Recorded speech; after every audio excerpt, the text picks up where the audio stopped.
Okay, so now, we've looked at education, which is obviously a rather large expenditure, especially on the state and local level. Then we can kind of turn our attention to Social Security, which is also a huge expenditure, but in a very different sense.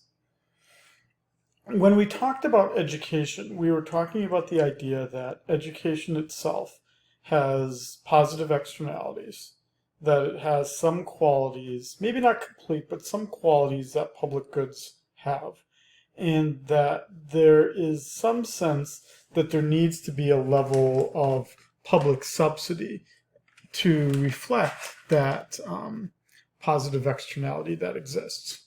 Okay, so all is fine and good.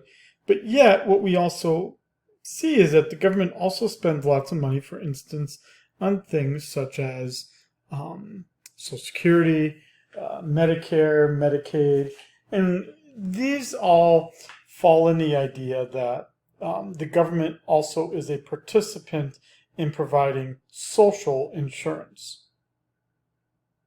What social insurance does sometimes is it provides a role for insurance to exist when no private insurance company would get involved. Doesn't happen too often because insurance companies are pretty good at capturing amounts of risk and then taking on that risk and profiting from it. So it's not often that the government has to get involved in providing the insurance itself. But for something like Social Security, the idea with Social Security was that we before the Great Depression, basically, um, old people would work until they died, and then they would die. And the idea was that what if we created a system where people during their working years were required to provide a certain amount of money, in that when they then retired, they would get back that certain amount of money, just like any insurance policy would provide. And it worked, especially in the beginning, because um, from a demographic standpoint, we had, especially after World War II, which was the early years of the Social Security system, we had a huge growth in the number of people that were of working years. So Social Security is set up as a pay-as-you-go system, meaning that the payments for people who are old right now are being paid out of the taxes that you and I as workers are putting into the system. So we pay as we go along. And that we had a decades of time where there were more people paying into the system than were taking out. But increasingly, we're facing this idea that we're going to have more money going out than is coming in. And we can see this with the second bullet point here. That Social Security system over the next 75 years is going to be would have to make benefit payments that are $17.8 trillion more than whatever taxes they're taking in. But what this also highlights is that we could redesign the program to be able to make it so that the taxes now come a little bit more in line. And so this is what we kind of see here in this debate. Trump isn't going to really change anything about the system or the program. And this isn't me being pessimistic. Even if you've heard my other lectures here, I'm not saying I'm a fan of the person. I'm not against the person. It's just the reality of who's president. But he's not a president who we would tend to think of as a person who wants to change the Social Security system. President Biden did want to increase Social Security benefits, and he wanted to do it by applying the tax to people who earn more than $400,000, which you could do. And it'd be a really easy way to do it. It's just that rich people aren't going to be too happy about not having to pay taxes on everything above 400,000. So it's not going to happen. But yet it is critical that we fix it.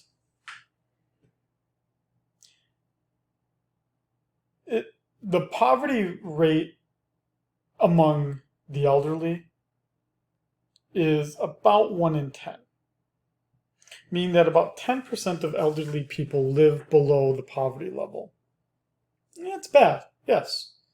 But for the most part, elderly people aren't living below the poverty line. For the most part, right? 90% of elderly people aren't living below the poverty line because they get Social Security. Social Security, even if the person hasn't saved any money and they were irresponsible, as long as they worked and paid into Social Security system, Social Security alone is generally enough to allow a person to make do. Yet, among children, the poverty rate is among about 1 in 4, 25%. So, and children don't get Social Security unless their mom or dad died, and that even sucks more for them, right? So, Social Security, we can at least pat ourselves on the back and feel good about things that we've done one right thing here. We've largely eliminated elderly poverty. It doesn't stop them from still complaining, because that's what old people do. Ha ha ha ha ha.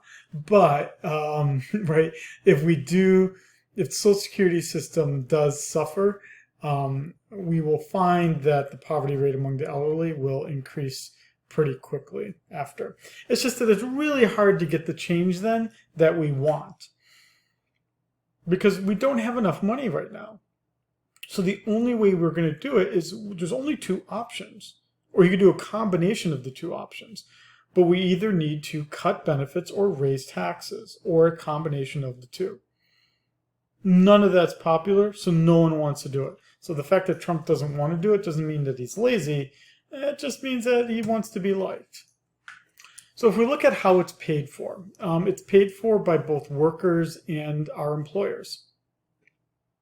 And you would tend to see on your payroll check, you'll see one of either 2 deductions. It'll either sometimes just be called directly Social Security, or in my case, for instance, it's called FICA, which stands for the Federal Insurance Contributions Act. What that pays for, FICA, would pay for 2 parts of the Social Security, the 2 parts of the Social Security system. We have the old age Social Security system, which you and I would know of pretty well, which would just mean that you work for a total of 40 quarters, which adds up to be 10 years, 4 quarters in a year. You work 10 years and you're age 62 or older, and you then get to collect Social Security. The longer you wait, if you wait until age 70, you'll get paid more. The other part of the Social Security system, though, would also be the Social Security that exists if you're disabled and can't work any longer. And that would mean then that you get a small payment that kind of helps you survive because of the fact that you can no longer work. The amount that you earn in Social Security, it's determined by how much you paid, up to the $400,000 limit. So we do see a fair amount of redistribution, and for the most part, the redistribution would be from incredibly rich elderly people to incredibly poor elderly people, such that you could find someone who worked a minimum wage job, and if they did it long enough, they would get a Social Security check that, yes, is smaller than a person who earned more money, but it wouldn't be that dramatically lower from that person that earned so much more money. And so that's what we see right here, is that we're looking at the average indexed monthly earnings, that yes, the person who's earning the maximum amount of money that can be subject to it is going to be earning the most. But we do see this disjointed nature where individuals are earning more as they work more, but that the pace changes quite dramatically once we hit a certain amount, right? So that this is steeper, this portion for the very low income worker is steeper in terms of their Social Security earnings than occurs right here. And even flatter still right here. What we tend to see as well we don't really see too many abuses of the Social Security system. So we don't really tend to see this bus driver working 24-hour, 25-hour shifts to maximize their pension payment. You don't really see these kinds of abuses where people are, just working minimal amounts to be able to earn their credits. In my case, in my profession, where obviously I get a state pension as well as Social Security, it used to be the case that you could earn it for overtime, and then they stopped it so that you couldn't earn it for overtime anymore. Because obviously, what were people doing? Sort of like this last bullet point, where people were working a lot and getting promotions, for instance, right before retirement, and then collecting a large amount of money. Now, for the most part, what you get is that if we're only looking at the 35 highest years, we're then taking out the years that you would have earned less money early in your career, or if you had children and you spent some time raising those children and you earned less because of that. We'll take out those years and we're only going to look at your 35 highest years. And that would help individuals then who are kind of progressing in their career. As I said, you can retire as early as 62. That would be your early entitlement age, but your benefits are reduced. For all of us in this class, including myself, which is bad because it hasn't been revised in a very long time, all of us in this class, myself included, who is 47 years old, we all face the same full retirement age, which is 67. So all of us in this class, myself included, can retire at the age of 67 and get full benefits. Then if you wait between 67 and you can wait till 70, then you'll get an additional amount per year. That would be 8% per year that you decide to wait. In general, people can work a little bit, not a lot, but they can work a bit. And then after they reach a certain threshold, and this threshold is revised every year, so it's not this low anymore. But once they reach a certain threshold, they're taxed $1 for every $2 they earn, or 50 cents, basically on the dollar.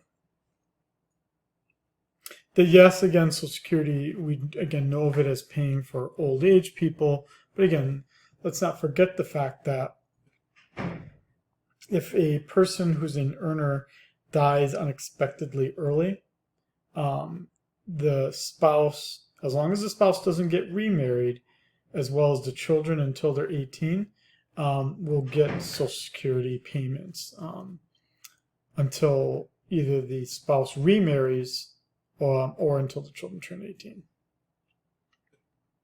Okay. What we see today is that Social Security today is not completely funded. It's not unfunded. It's partially funded, meaning that the money brought in is enough to currently pay the bills, but we're also drawing down on the assets that were built up in the past. And those assets that were built up in the past, the Social Security is only allowed to buy one kind of asset, and that would be U.S. government debt. There is a city in West Virginia called Parkersburg, West Virginia. Look at how beautiful that looks. Oh, dude, let's all go visit there. But in Parkersburg, West Virginia, is an office called the Bureau of Public Debt. And in that Bureau of Public Debt, there is a file cabinet. And this file cabinet, I'm going to click on images here. There's a very famous picture of it right here. Here we can see then President Bush looking on with some underpaid administrator at the special file cabinets. Look at that lock there. Looking at the special file cabinets that contain the binders that contain the U.S. government debt that that they own. Right, and so Bush did this. This is before September 11th, but Bush did this because what he was trying to do at the time was he wanted Social Security to be able to buy stocks and bonds, or people, even with their money, to be able to buy stocks and bonds. And that was his plan for saving Social Security, that people could decide to invest in certain things. The problem that stopped all of that from actually following through was that the dot-com bubble burst in 2001, and then we had the September 11th attacks in 2001, and Bush then just stopped caring. So that was really the last time we actually seriously talked about revising how Social Security is financed. We'll have to talk about it here pretty soon because it is running out of money pretty quick. And what we can see here is that essentially what Social Security does as a system is it's redistributing income. It's redistributing income from workers to those who can no longer work. And what we can see as well is that if we don't have, for instance, a great deal of retirees, or the benefits that we provide them are very low, that the workers who are paying a tax would allow these retirees to retire, and that, you know, we could still finance everything. But it's also the case that right, that if it fails, as it does right here, that right, then obviously you have a very significant negative rate of return. So the question would be is, how do you design this system to get that redistribution? So this perfect story of that redistribution is, and I don't typically talk about the applications, but it's actually the first person that ever got Social Security, which was Ida Fuller. Now, because of the way that the system was set up, right after it was set up, there were special rules to kind of integrate the people into the system that were already really old when the system was created. So Ida Fuller didn't have to work very long. She only had to work 3 years, and she paid a total of $24 in taxes, Social Security taxes. She ended up living to 100 years old.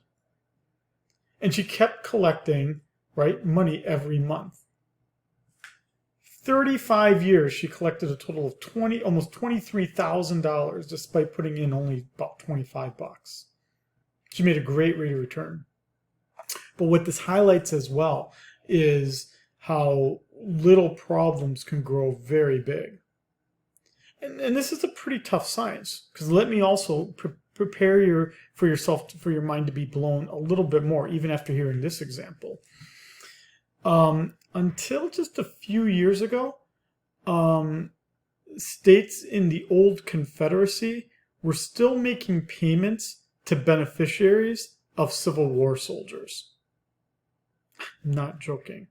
Up until a few years ago, there were still descendants alive from the Civil War veterans, which meant that these states, like Alabama, Mississippi, that weren't expecting to have to make payments to descendants of the Civil War, those people, they thought that it was so long ago that people thought that the law was no longer needed to make these payments, and they stopped the payments, and then the people that were getting the payments complained and said, hey, dude, I'm still alive.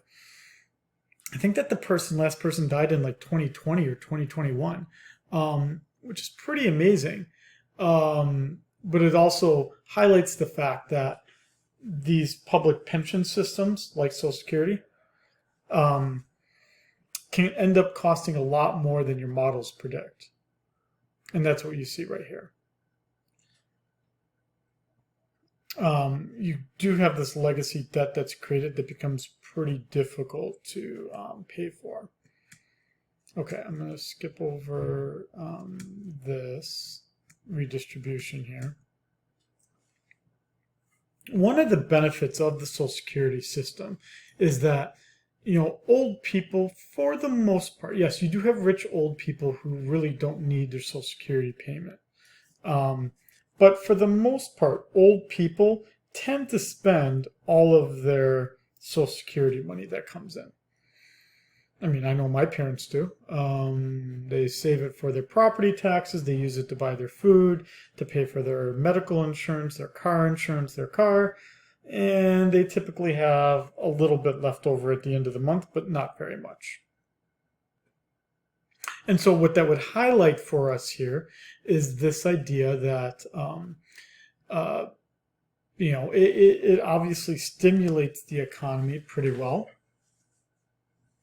And it also highlights for us the fact that it's smoothing the consumption between their working years and their retirement years, which is obviously good for the economy to smooth out that spending. If Social Security didn't exist, we could try to force people to buy, for instance, an annuity. I mean, insurers out there like Met and Lincoln, and there's a number of other insurers that will give old people annuities. I mean, my wife sells them to old people. So we know that annuities exist. It's just that the problem is that they tend to be pretty expensive, and people don't tend to save very well, or even know how much to save, especially if they're being asked to save money for retirement, which is typically something that happens 20, 30 years in the future. And if you're asking them to make investment decisions, right? And that highlights a whole other aspect of like how we have people save for retirement. The old model that was used for how do you ask people to save money for retirement, is that people had three sources. They had three legs to a stool to saving for retirement. That you would have Social Security, that you would have a pension of some kind from your employer, and that you would have private savings that you did outside of your pension. And the problem would be, right, if Social Security collapses as a system, then that stool will collapse as well. And what we're seeing among employers is that employers don't want to offer pensions anymore, which offer a guaranteed payment for a certain period of time. Instead, they're going with a 401k, which means that the employer doesn't have to pay anything towards it. But the problem that it causes is that it means that people have to be have to figure out that they how to invest the money, how much to invest, and whatnot. Okay, but we do see what I just said right here. That the poverty rate among, and that was about right here, but 1 in 10 of people who are elderly are below the poverty line. That's not bad, right? And it all comes from the fact that you have Social Security making these payments. Look at how much that comes down. You know, we don't have a lot that we can feel sometimes proud of in terms of public programs. Well, this is absolutely something to be proud of, that Social Security was able to accomplish this and stop poverty among the elderly. So what do we, how do we fix this? Well, one of the ways that we could try to fix this is looking at that earliest age that people can start to file for Social Security, and that would be at the age of 62. And the question that one faces is, does it make sense for me to work that additional year, to hold off retirement? So for instance, my father retired right at age 62 and started collecting Social Security right at 62. My mother, on the other hand, she waited until she turned 70, right? And they both just made that different decision based, well, I'm not sure they did any calculations here, but theoretically, they should have figured out how much they would have earned and how much that additional benefit would have adjusted their Social Security amount by versus the idea that they would be receiving one less year of Social Security benefits. It's kind of a difficult decision to make. But what we do see is that old people are working more, right? That it used to be that people would, after age 65, would not participate in the labor force anymore. But that people today, even after reaching age 65, are continuing to work.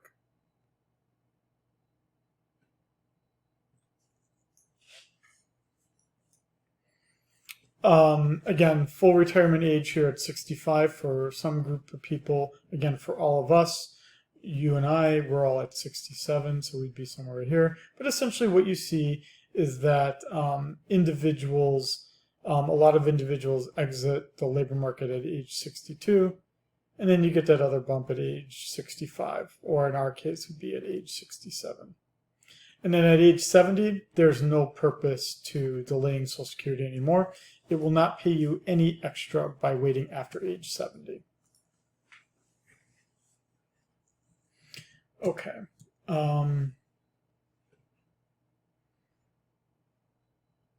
What we can, the other, I guess, kind of closing, comment, I guess, for all of this here would be is, how do we reform it? How do we fix this system?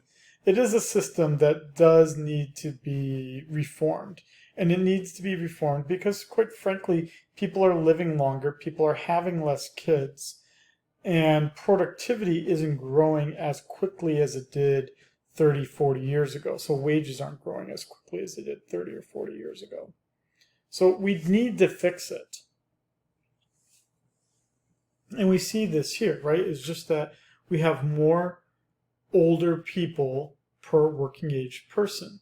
So right now we've got, per 100 working people, we've got about, 25 some people that are retired. And we can see that by the age of 2060, it just keeps increasing up to, 42? So we need to fix something. The last time it happened was 1983. That would have meant I was 6 years old. I was in kindergarten, maybe entering first grade. We do have a trust fund, but what the commission in 1983 suggested, at least for Social Security, was that it needed to be funded better. We needed to be able to that people could rely on the promise that Social Security would exist. And yes, that Greenspan that you see there, the Greenspan Commission, that Greenspan, Alan Greenspan, would go on to become the Federal Reserve Chairman in 1987. The ideas that we hear talked about today, a lot of it, the easiest way to do it really would be to start taxing all earnings with Social Security tax. Again, the limit today is, I think, $160,000. Let's see here. I think that's right.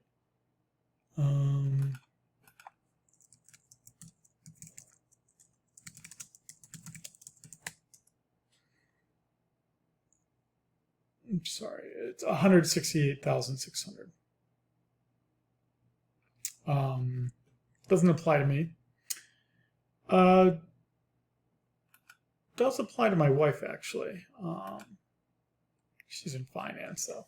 But, I mean, it's absolutely true. Not that I want to hurt myself here, but, I mean, it's actually, you could fix most of the problem by just taxing the richer people more. I don't know. It's just not. It's obviously politically unpopular, though. Or you could reduce how much Social Security benefits are paying out. It's pretty tough. It's already pretty.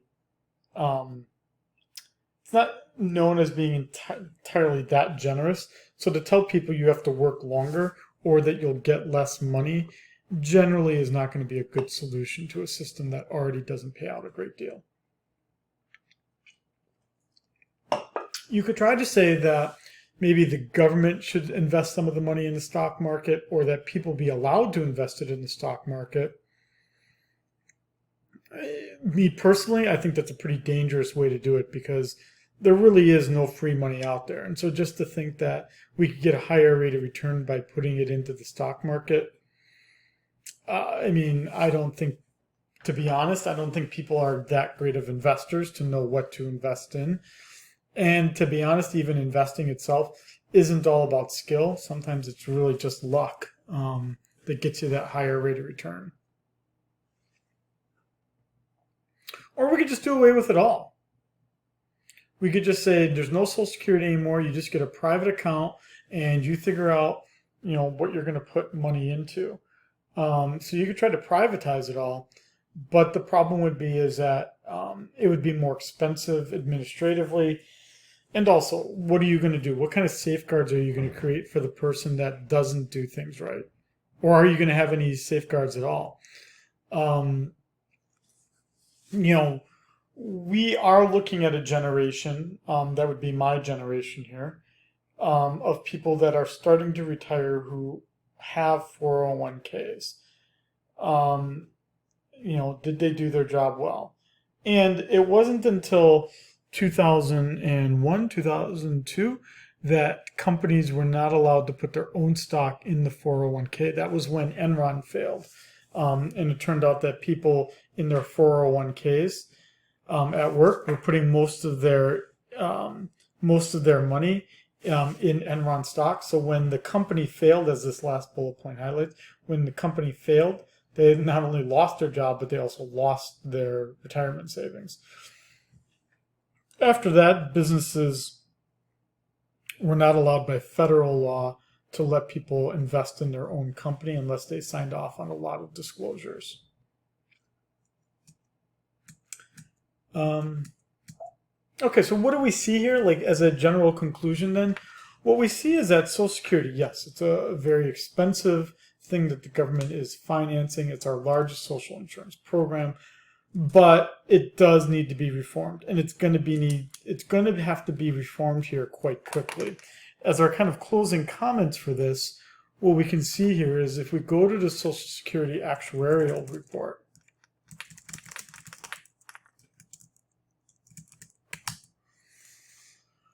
what we can see here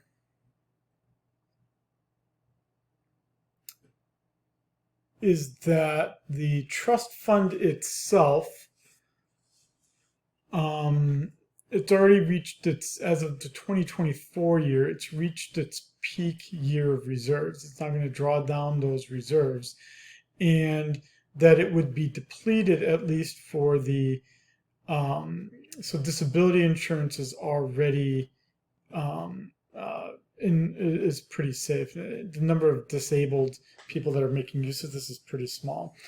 But we can see that this isn't that far off into the future. These are the two programs. This is just this is the old age disability insurance program, and this is the old age social insurance program. This would be what we typically call Social Security for old people. That would be in 2035 and in 2033. So that would be in 10 years or less, right? 11 years, 10 years or less. We're going to have to make a decision pretty soon, because if we don't and these things become depleted, it's not that it's going to give us no money, but it's not going to be able to give, it's only going to give about 83 cents on the dollar, down to almost 73 cents on the dollar. So we do need to fix it. And these programs are very quickly running out of money. Okay.